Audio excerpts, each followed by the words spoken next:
No.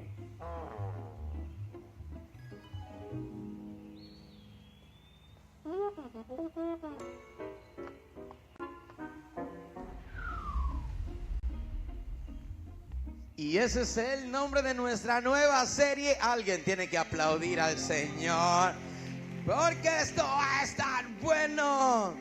Mire a alguien, mire a alguien, mire a alguien con una sonrisa y dile: hola, vecino. Escuché muchos hola, vecinas. Como que necesitamos más hombres aquí en Casa de Gloria. Esas mujeres están como que aceleradas, que los hombres no se queden atrás, mujeres, ¿sí o no? Ya como que hay que hacer un peniel de mujeres, pero ya, quisiera tener a alguien. Denle un aplauso a todos los que nos miran en todas partes del mundo. Una vez más, gracias por estar conectados. Aquellos que nos miran en televisión o a través de las redes sociales o en la página web de dionybaez.com. Gracias por estar con nosotros. Quisiéramos recordarle que cada una de las prédicas, cada una de la palabra estará disponible ya mañana en la tarde en nuestra página web dionybaez.com. Igualmente todos los líderes de grupo, ya estará la reflexión y todo lo demás para que lo comparta con sus familiares, amigos, etcétera. Esto va a estar bueno. A ver, hay una pregunta súper interesante que se ha hecho ya por muchos años. Esta pregunta es: ¿dónde estabas tú el 9/11? ¿Alguien le han preguntado eso alguna vez? Sí, ¿verdad que sí? ¿A cuántos? Sí, ¿verdad? Y usualmente recordamos, ¿sí o no? ¿Cuántos se acuerdan? A usted le preguntan y ¡pum! Ustedes se acuerdan bien rápido.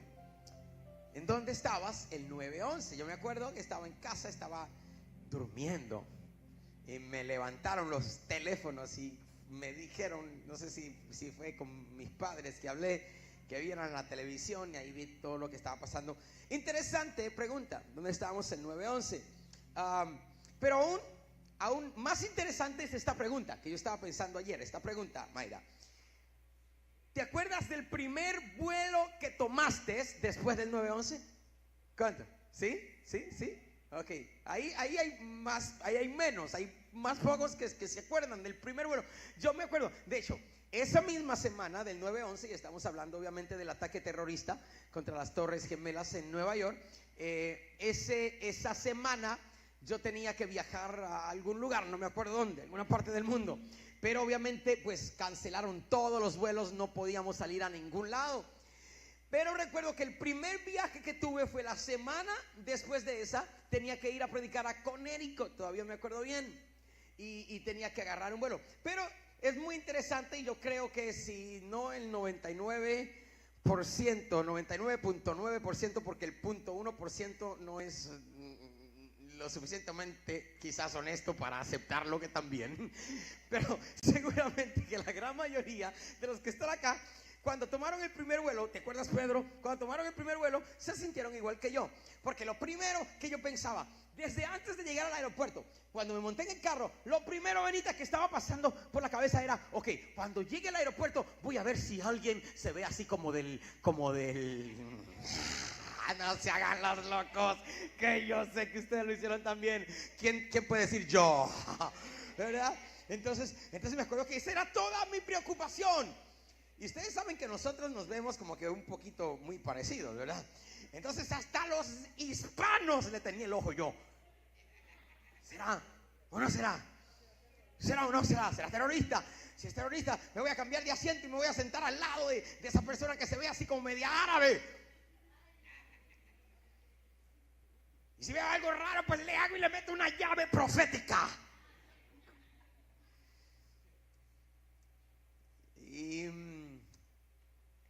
Y lo interesante es que después me di cuenta que realmente en ese momento yo estaba siendo racista.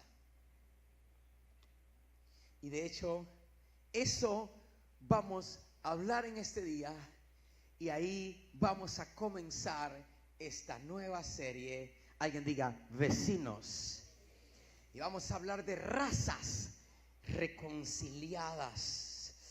Porque muchas veces somos racistas y ni siquiera cuenta nos damos. No, pero pastor, gracias a Dios que servimos a Jesús y vamos a la iglesia. En la iglesia es donde uno de los lugares donde más racismo.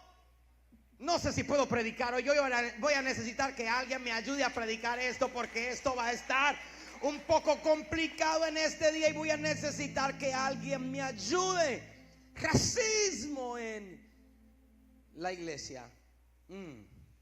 Entonces primeramente, ¿qué significa eso? Primero, ¿qué es ser racista? ¿Cómo sé si soy racista? Sígame que la palabra de Dios le va a hablar. Todo este año hemos estado visitando a Jesús. ¿Cuánto le ha gustado eso, verdad? Hemos estado aprendiendo de Jesús. De hecho, este es un buen lugar para aplaudir. En el principio del año el Espíritu me ministró y me dijo: Diony, yo quiero que este año no hables de más nada, de más nadie más que de Jesús. Así que hemos estado hablando de Jesús y hoy vamos a ir a visitar a Jesús una vez más. Pero en esta ocasión lo visitaremos cuando un doctor de la ley, alguien que conocía muy bien la ley, llegó donde Jesús y le hizo una pregunta demasiado importante, una pregunta tremenda. Este doctor de la ley, este que conocía la ley, le hizo esta pregunta. Le dijo: Jesús, quiero preguntarte algo. ¿Cómo se hereda la vida eterna? Padre amado, esta es la pregunta del millón. Esa es la pregunta que se han hecho por todas las edades. ¿Cómo se hereda? ¿Cuántos quieren saber cómo se hereda la vida eterna, verdad? Porque las religiones todas tienen un montón de rollos ahí para heredar la vida eterna. Pero aquí vamos a hablar, vamos a escuchar de quién da la vida eterna. Nos explica cómo se hereda la vida eterna. Entonces, este hombre, este doctor de la ley, este que conocía toda la ley de Moisés, viene y le dice a Jesús: ok, Jesús, ¿cómo hago yo para heredar la vida eterna? Entonces Jesús hace lo que él siempre hace, lo que le gusta hacer. Él responde una pregunta con otra pregunta. Y le pregunta: ok, ¿qué dice la ley acerca de eso? Tú que conoces la ley, ¿qué dice la ley acerca de heredar la vida eterna? ¿Cómo se hereda la vida eterna? Entonces el doctor de la ley le responde y le dice: ok, la ley dice que amarás a Dios con toda tu alma y con toda tu mente y con todo tu corazón, y amarás a tu prójimo como a ti mismo. Eso dice la ley. Y Jesús le dice: ahí está, la agarraste, esa es, no hay que buscarlo. No necesitas una lista de cosas, de qué hacer, de no hacer, de hasta dónde tienes que tener el pelo para heredar la vida eterna. Sí, puedes ponerte un poquitito de cosa aquí en los ojos, pero no mucho por aquí. No, nada de eso. Ahí está, este es Jesús, ahí está la manera de heredar la vida eterna. Amarás a tu Dios con toda tu mente, con toda tu alma, con todo tu corazón, con toda tu fuerza, y amarás a tu prójimo como a ti mismo. Pero lo interesante de esto es que la palabra prójimo, miren acá, esta palabra que está ahí en prójimo viene de la palabra griego plesión, o la palabra hebrea que es rea, que significa vecino. Levántame su mano hacia arriba y diga: amarás a tu vecino como a ti mismo. Mire a alguien y dígale: vecino, tienes que amar a tu vecino como a ti mismo. Entonces síganme acá. De hecho, la versión en inglés, cuando usted tiene una Biblia en inglés y usted lee, en inglés lo pusieron muy bien. En inglés dice: you will love thy neighbor as yourself. Alguien diga conmigo: vecino. Entonces tenemos que amar a ¿quiénes? A nuestros vecinos. Lo interesante acá es que después, para justificarse, este hombre le hace una pregunta. Yo quiero que vengan conmigo a Lucas capítulo 10, versículo 29. Lucas 10, 29, bien rápido. Mire lo que dice. Levánteme su mano bien arriba, déjeme verla, que esta es nuestra declaración. ¿Dónde está la gente poderosa? Déjeme ver esas manos. Vamos a hacer esta declaración bien fuerte. Diga conmigo: esta es la palabra del Señor. Yo la creo, la recibo y la concibo en el nombre de Jesús. Dice así: pero él, la cual es el doctor de la ley, el tipo que conocía la ley, dice: pero él, queriendo justificarse a sí mismo, dijo a Jesús: ¿y quién es mi Puede subrayar esa palabra ahí, ponerle vecino, póngale vecino, si tiene una Biblia análoga, una Biblia de papel, póngale vecino. Ok, Jesús, ok, ya yo entiendo todo el rollo de amar a Dios con tus fuerzas. Yo amaba a Dios con mis fuerzas desde niño, me lo enseñó la religión. Yo sé todo el rollo de orar 3 veces al día, yo sé toda esa cuestión, pero lo que no entiendo es quién es no me están ayudando. ¿Quién es mi vecino? ¿Quién es mi prójimo? ¿Quién es mi vecino? ¿A quién tengo que amar? Porque si tengo que amar a mi vecino, realmente ¿quién es mi vecino? Tendré que amar. Ok, Jesús, ¿y si mi vecino tiene un arete en la nariz? Miren la cara de algunos de ustedes. Tendré que amar a ese que tiene el arete en la nariz. ¿Quién es mi vecino? Ok, Jesús, ¿y si mi vecino está lleno de tatuaje? Yo me acuerdo que había un empresario muy exitoso. Había un empresario muy exitoso de aquí de la ciudad que comenzó a visitarnos a la iglesia, y de momento dejó de visitarnos. Y yo lo llamé y lo busqué y le dije, pero ¿por qué? ¿Por qué no sigues viniendo? Y él me dijo, mira, me gusta la iglesia, me gusta todo, me gusta la casa, me gusta todo, pero algunos tienen tatuaje y me da cosa y no voy porque tienen tatuaje.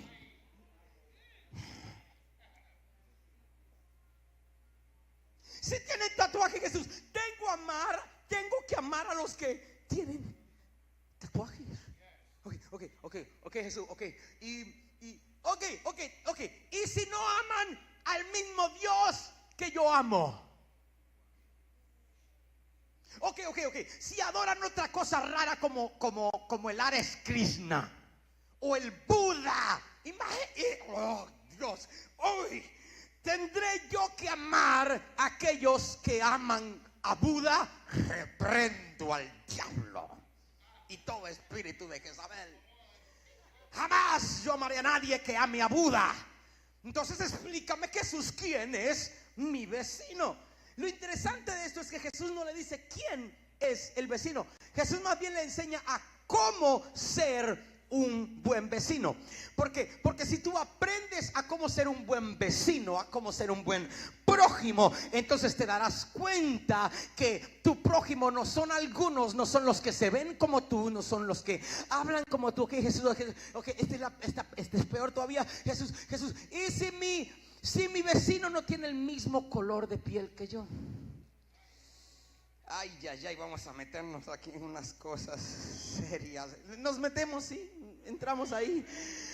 Y si no habla lo mismo que yo hablo, si no habla el mismo lenguaje, tendré yo que amar a esa persona de igual manera. Jesús lo que hace es que no le enseña quién es el vecino, más bien le enseña a cómo ser vecino. Así que veamos rápidamente lo que Jesús le responde. Antes de esto, Jesús primeramente va a establecer la plataforma de la historia. Y Jesús le dice, mira, hay un hombre que es judío. Alguien diga judío. Esto es importante, dígalo fuerte. Este es un judío, un hebreo. Este hombre, un judío, viene caminando hacia Jericó. Y mientras va caminando por un camino hacia Jericó, de hecho, la pastora y yo manejamos por allí cuando fuimos a Israel, en una autopista, cuando íbamos bajando al Mar Muerto, que teníamos que ministrar ahí en la fiesta de los tabernáculos. Mientras íbamos bajando, es un desierto, señores, un desierto. Cuando yo le estoy hablando de desierto, no es arena, es piedras, es rocas, es horrible, es un desierto terrible. Y nos dijeron, ese es el lugar donde el judío iba caminando hacia Jericó. Ahí en ese lugar nos quedamos viendo y comenzamos a pensar, wow, me imagino cuando no había carretera, no había carro, era terrible. Habían ladrones en las cuevas, hay muchas cuevas entre las piedras, allí habían ladrones. Los ladrones salieron, agarraron a este hombre y le comenzaron a dar golpe por todas partes. Y lo dejaron como muerto, dice Jesús. Después que el hombre judío está como muerto, dice Jesús que viene un sacerdote. Alguien diga sacerdote. Dígalo otra vez. Ahora yo creo que usted entienda algo. El que está muriéndose es un judío. Es de la misma nación que el sacerdote. Tiene el mismo color de piel que el sacerdote. Y adora al mismo Dios que adora el sacerdote. ¿Alguien me está siguiendo acá? ¿Qué analogía tan interesante utiliza Jesús? El sacerdote camina, mira al hombre que se está muriendo Y todos nosotros conocemos la historia, la mayoría de nosotros. Y sigue caminando. No hizo nada, dice Jesús. Después pasó un levita. Un levita, interesante analogía. Viene caminando, mira al hombre que está como muerto, se está muriendo. No le importó y siguió caminando. Y ahora veamos lo que Jesús dice en Lucas capítulo 10, versículo 33. Lucas 10, 33. Veamos ahí, dice: pero un samaritano, alguien diga samaritano, samaritano, que iba de camino, vino cerca de él, y al verlo fue conmovido a misericordia. Qué tremendo lo que está utilizando Jesús, la analogía que usa Jesús, porque que usted tiene que utilizar el trasfondo de las cosas. Digo otra vez, samaritano. El sacerdote no le puso cuidado. ¿Quién es el sacerdote? El Espíritu comenzó a ministrarme acerca de esto. Obviamente el sacerdote es aquella persona que representa el ministerio. Pastores, apóstoles, profetas, evangelistas, maestros, predicadores con grandes nombres, con grandes plataformas, con micrófono, con seguidores, con gentes que lo escucha. Pasó aquel gran pastor, pero aquel gran pastor, cuando vio al que estaba tirado, lleno de sangre, sin fuerza, aporreado, sin vida casi, no le importó y siguió hacia adelante. Después viene el levita. El Espíritu Santo comienza a ministrarme. ¿Qué representa el levita? El levita es la tribu de Israel que estaba a cargo de la adoración. Comienza a pasar el adorador, el que le gusta dar el grito de júbilo en la iglesia, el que da el salto de la victoria, las 7 vueltitas de la fe, el que sale corriendo de momento en el servicio y habla las lenguas del Espíritu del fuego. Comenzó a pasar el adorador poderoso que se levanta en medio de la prédica, que pacta, que corre, que salta. Pasó, pero tampoco le importó. Siguió caminando. Pero ahora pasa un samaritano. El problema del samaritano es que en el momento en que Jesús menciona la palabra samaritano, parece ver a los demás judíos que se le cambia el rostro. ¿Un qué? Samaritano.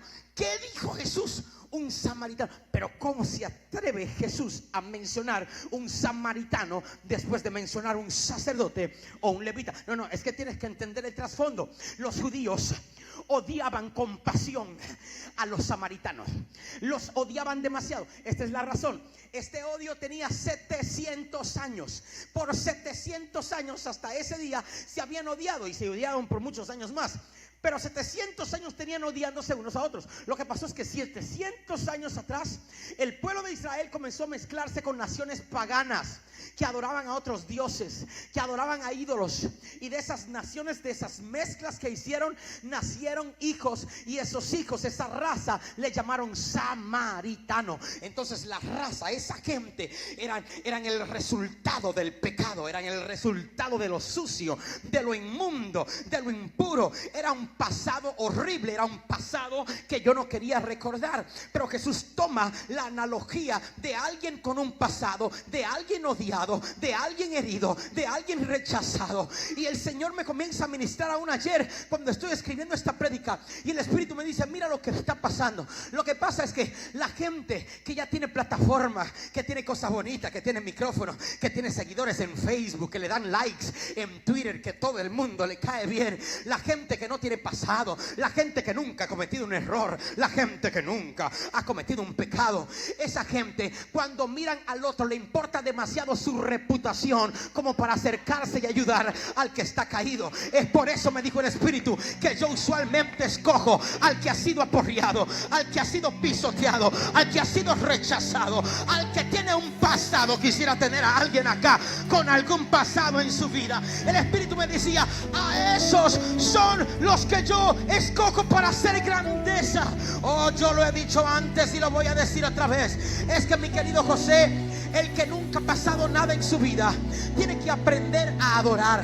Tiene que pasar por un congreso de adoración, enseñarle cómo levantar las manos, cómo gritar, cómo aplaudir en una prédica, cómo dar un pacto. Tienen que ser enseñados. Pero aquellos que han pasado por el infierno en su vida y han sobrevivido son adoradores natos. Nadie tiene que enseñarle a gritar ni a aplaudir, porque ellos saben que solamente por la gracia de Dios que están acá. Te voy a dar unos 100 7 segundos. Si ese eres tú, adórale como que Dios ha hecho algo en tu vida.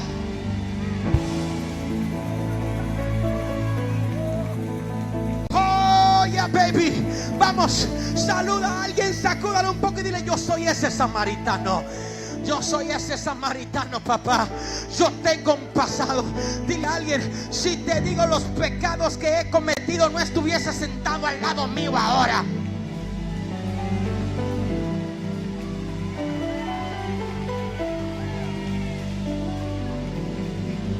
Si te digo los errores que he cometido, me patean de la iglesia, no estoy acá. Si te digo las cosas que he hecho, y el Espíritu dice: es que por eso es que te escogí. Tú eres ese samaritano. Oh yeah, baby. Tú eres ese samaritano que Dios está escogiendo para sanar al que está destruido en la ciudad de Filadelfia y en el mundo. Oh yes, yes, yes. Entonces un samaritano que iba de camino vino cerca de él, y al verlo fue movido.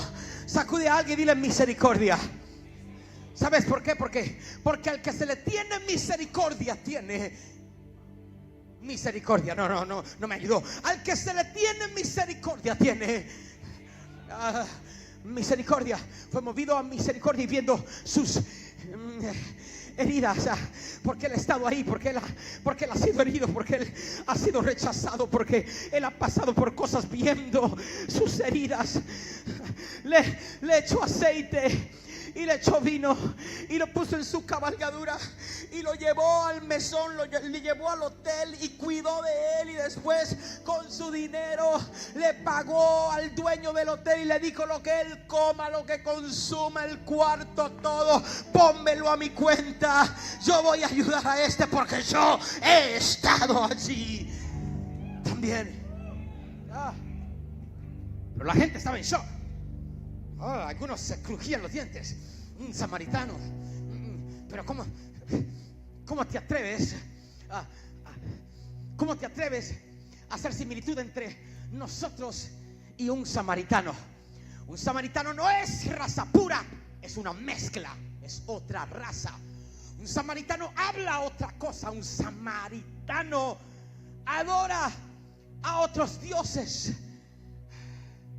El doctor Martin Luther King lo pone de esta manera. Él dice: la primera pregunta que el sacerdote y el levita se preguntaron fue: si yo paro para ayudar a este hombre, ¿qué pasará conmigo? Si yo ayudo a ese tipo, ¿qué pasará con mi reputación? Ya yo tengo una reputación que cuidar. Y es de entender, ¿verdad? Es de entender porque el sacerdote judío tenía que pasar por algunas ceremonias y mantenerse limpio, y la ley le prohibía a tocar lo muerto, y si el hombre se estaba muriendo, entonces no quería ser inmundo por causa de la muerte que estaba cayendo sobre el hombre. Es de entender porque según la ley judía, si hay alguien que era impuro, no podías tocarlo, porque si lo tocabas no podías entrar al templo. Así que el hombre quería cuidarse de lo impuro, quería cuidarse de que caiga su reputación. Y Martin Luther King dice: la primera pregunta es que el sacerdote y el levita se preguntaron: si yo paro para ayudar a este hombre, ¿qué pasará conmigo? Pero el buen samaritano revertió la pregunta y dice: si yo no paro para ayudar a este hombre, ¿qué pasará con él? ¿Qué pasará con él? Señores, esta es la mejor proyección de lo que es el reino de Dios, de lo que es el evangelio de Dios. Señores, predicar reino no es predicar una palabra profunda que se te reveló a las 2:30 de la madrugada en un día de ayer, que nada más 2 personas dentro de la audiencia la entendieron. Eso no es predicar reino. Predicar reino es predicar y vivir el amor de Dios establecido a través de su Hijo Jesús con todos aquellos que no se ven como nosotros, que no caminan igual que nosotros y que no creen igual que nosotros. Sacude a alguien, dile: eso es reino. Eso es reino.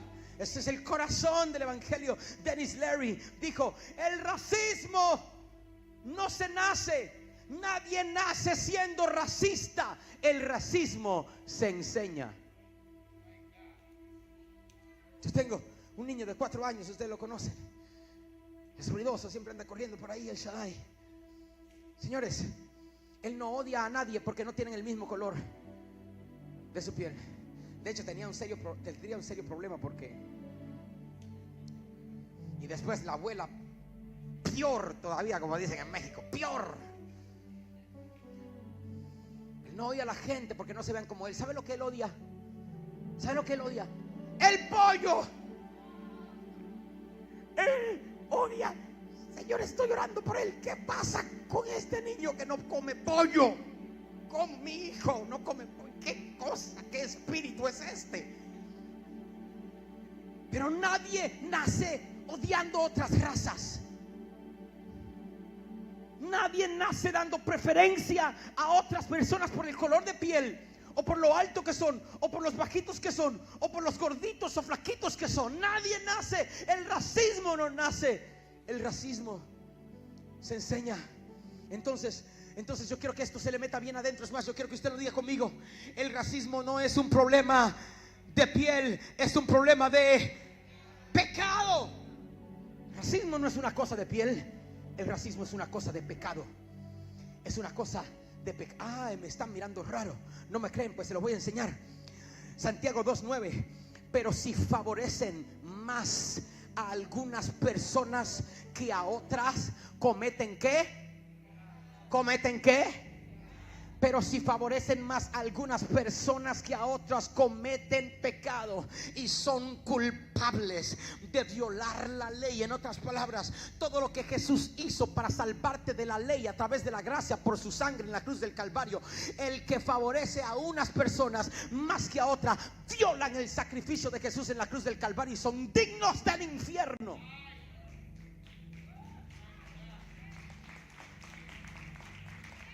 Dígale a alguien: disimula, disimula que esto está duro de comer. Aplaude, gritas algo, disimula.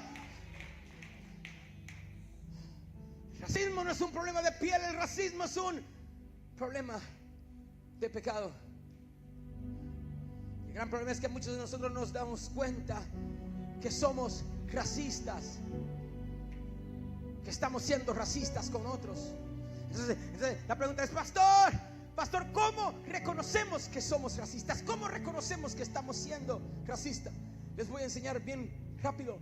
Lo primero que usted tiene que hacer es reconocer los prejuicios. Reconoce tus prejuicios internos. ¿Tienes prejuicios, Señor? Si usted tiene prejuicio, usted lo puede llamar como usted quiera, pero usted es un racista. Ay, pero qué bueno que en la iglesia no hay racismo. No te creas.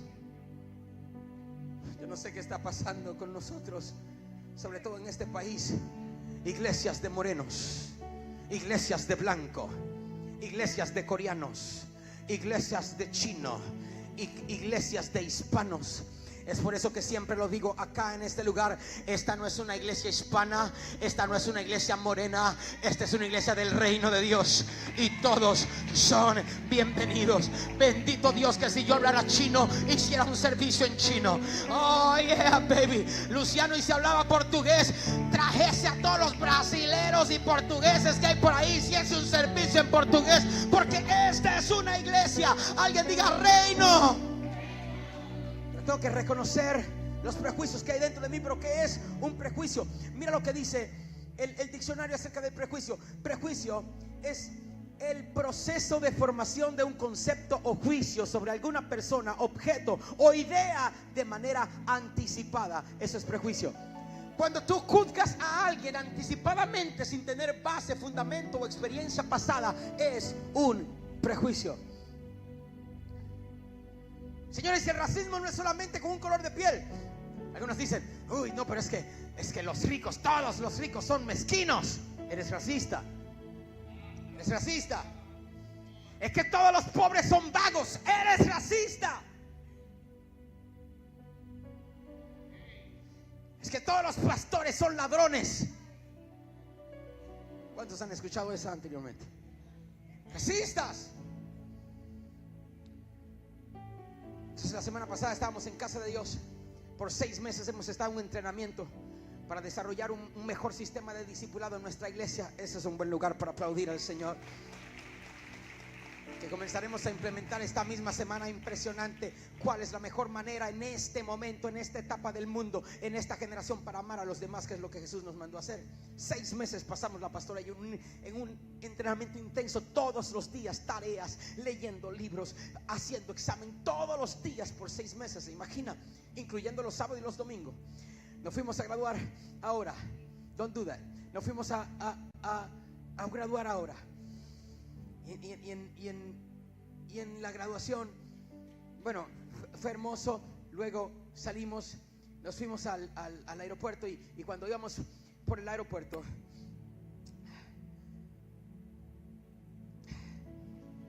un soldado, ustedes saben que en nuestros países hay soldados en los aeropuertos, y ellos están ahí para al azar escoger algunas personas. Lo hacen en Miami, no son soldados, pero también en Miami están gentes que al azar escogen a ciertas personas de la multitud. Ellos dicen que al azar, pero yo sé que es por la manera en que algunos se ven. No vamos a entrar allí. Pero bueno, nos escogen a la pastora y a mí, y nos llaman, y el soldado nos mira y nos dice: hey, ¿de dónde ustedes vienen? Nosotros venimos de la iglesia Casa de Dios. Casa de Dios, con el pastor Cash Luna, es una iglesia que ha revolucionado no solamente Guatemala, las naciones. Sígame acá. Todo el mundo en Guatemala sabe de la iglesia. Todo el mundo, por lo menos que yo he hablado, que yo he conocido del mundo, de la iglesia, de todos lados, conocen. Pero en el momento en que yo le digo al soldado Casa de Dios, su rostro se transformó y se convirtió en otra persona. Era otra persona, ya no era un soldado, era otra persona con uniforme de soldado. Y dijo: esa es la iglesia de los millonarios. Me dijo: esa es la iglesia de los millonarios. Ahí solamente van gente rica. ¿Para qué van ustedes ahí? Y yo le digo: ¿en serio, de los millonarios? ¿Tú has ido? Digo, yo tengo alrededor de 10 años siendo amigo del pastor Cash. ¿Tú has ido a esa iglesia? Dice: no, yo no he ido ni voy a ir. Un juicio preconcebido, sin tener ninguna experiencia acerca de algo. Eso es una iglesia de millonarios, por eso no, yo no voy ni iré. Y después me dijo: es más, todos los ricos se van al infierno. Eso dice la Biblia. Imagínense ese disparate. Alguien diga racismo. El vuelo ya casi nos íbamos, así que no tenía tiempo para ponerme a discutir cosas bíblicas con él. Por su propio bien lo hubiera hecho si tuviese tiempo, pero nos tuvimos que ir, lo dejamos así. Pero usted sabe cuánta gente en esta ciudad tienen ideas preconcebidas de la iglesia, de los pastores.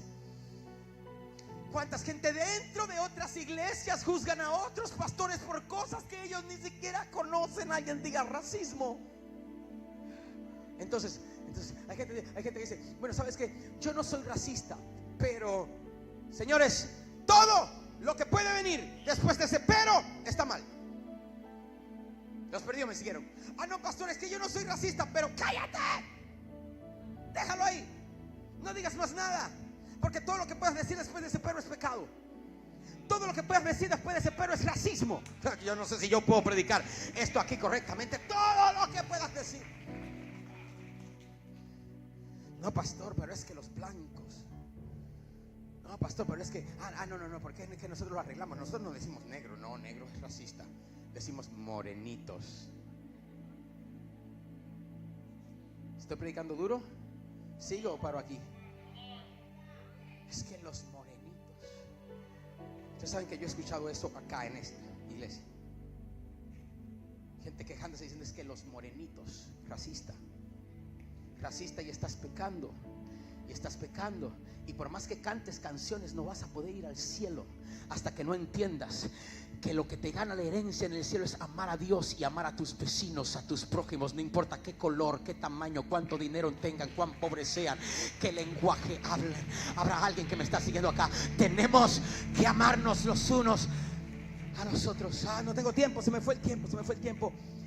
Entonces, número 2, buscar entender a los demás. ¿Cómo puedo dejar de ser racista? Buscar entendiendo a los demás. Yo les conté a ustedes que cuando comencé a la iglesia, señores, toda mi sangre es dominicana y nosotros comemos plátanos casi todos los días. Y el día que no me haga tostones, mi esposa, tenemos problemas, porque ella tiene que saber quién manda en la casa. Es broma.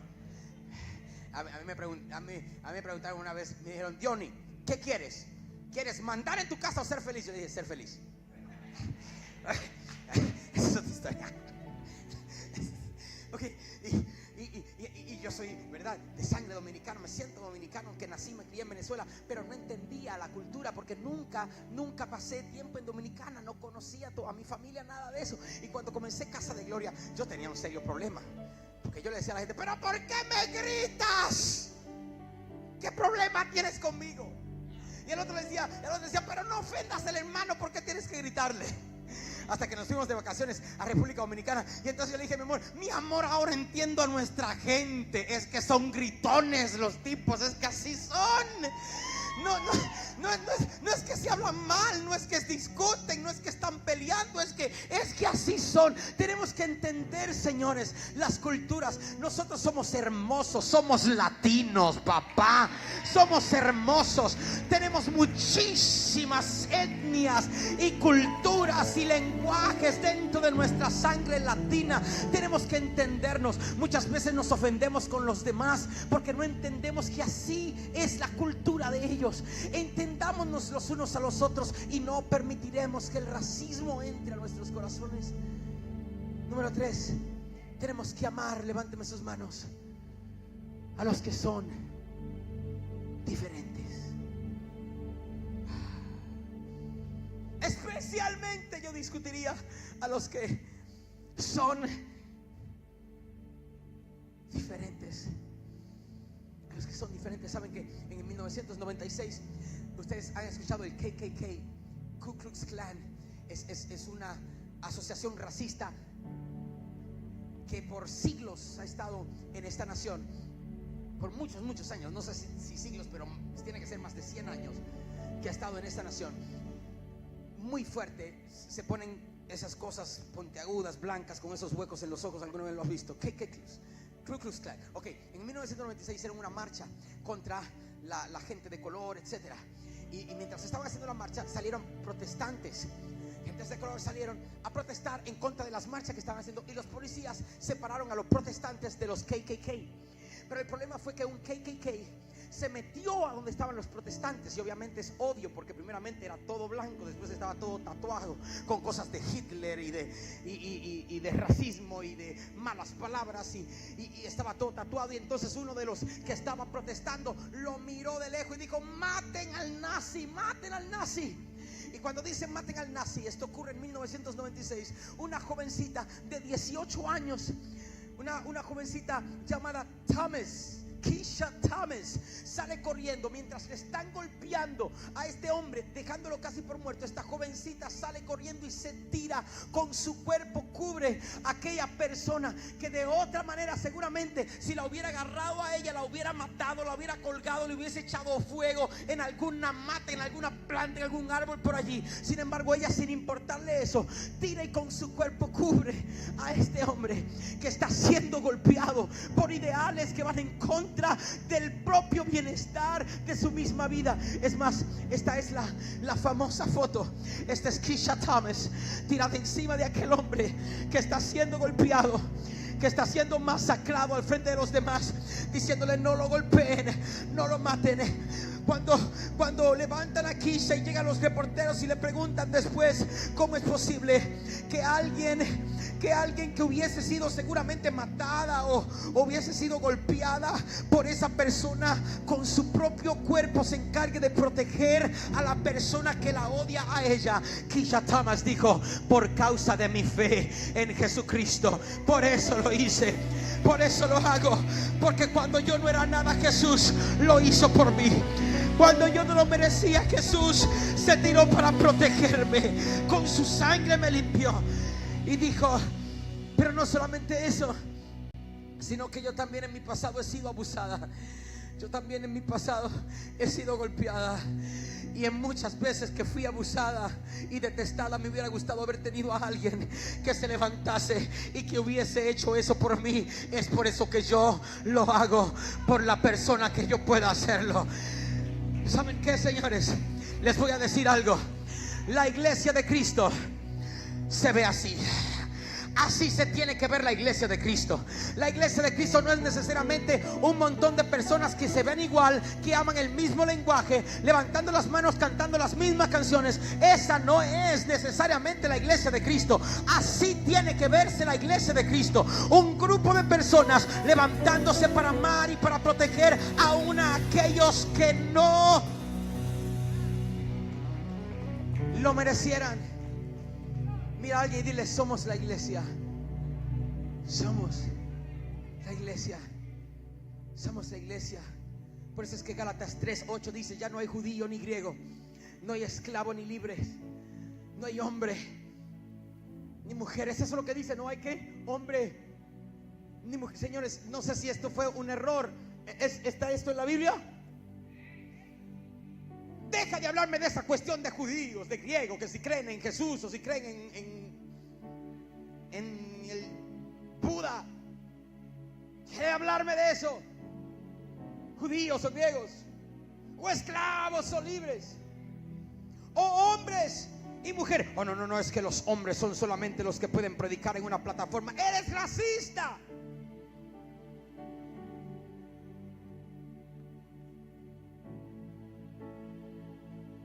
Hombre, mujer, ¿por qué? Levántame sus manos.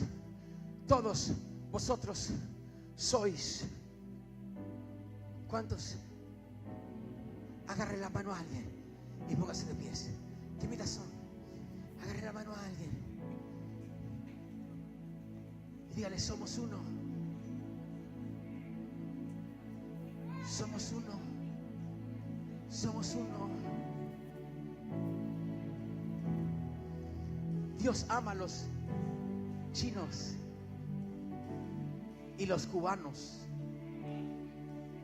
aunque sean difíciles de amar, y los dominicanos, aunque les guste gritar mucho, y los puertorriqueños, aunque bailen mucha salsa.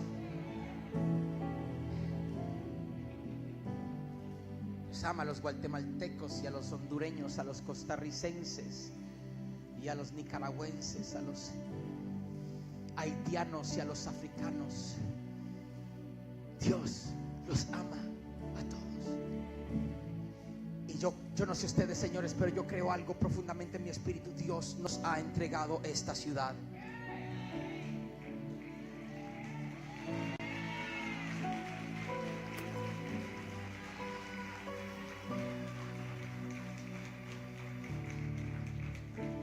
La manera en que tomaremos posesión de esta ciudad es alcanzando a todos los colores, a todos los sabores, a todos los sazones, a todas las culturas.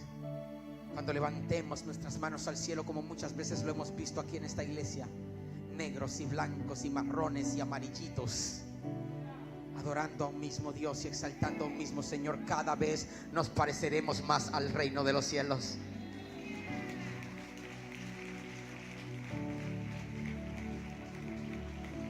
Porque el reino de los cielos fue creado para esta hermosa diversidad. Mire lo que dice Apocalipsis 7, verso 9 y 10. Después de esto miré y vi, alguien diga, una gran multitud, la cual nadie podía contar, de todas las naciones y todas las tribus y todos los pueblos y todas las lenguas, y estaban delante del trono y en la presencia del Cordero, vestidos de ropas blancas y con palmas en sus manos. Clamaban a gran voz, clamaban en chino, en japonés, en español, en inglés, en portugués. Clamaban todas las naciones a gran voz diciendo: la salvación pertenece a nuestro Dios. No es mi Dios, no es tu Dios, es nuestro. Alguien grite: nuestro Dios. Grítalo otra vez. Grítalo otra vez. Es nuestro Dios. A nuestro Dios, que está sentado en el trono y al Cordero. El cielo juntos. Nosotros deberíamos tener la habilidad de poder sentarnos los unos a los otros y amarnos los unos a los otros, más allá de ser latinos, hispanos y hablar el mismo lenguaje, de tener residencia o no. Voy a terminar aquí, Romanos 10:12. Porque no, levántame su mano, porque no hay diferencia entre el judío y el griego. Énfasis añadido entre el blanco y el negro, entre el alto y el bajito, entre el gordito y el flaquito. Pues el mismo que es Señor de todos es rico para con todos los que lo invocan. Ese es un buen lugar para hacer un ruido por un amor tan grande.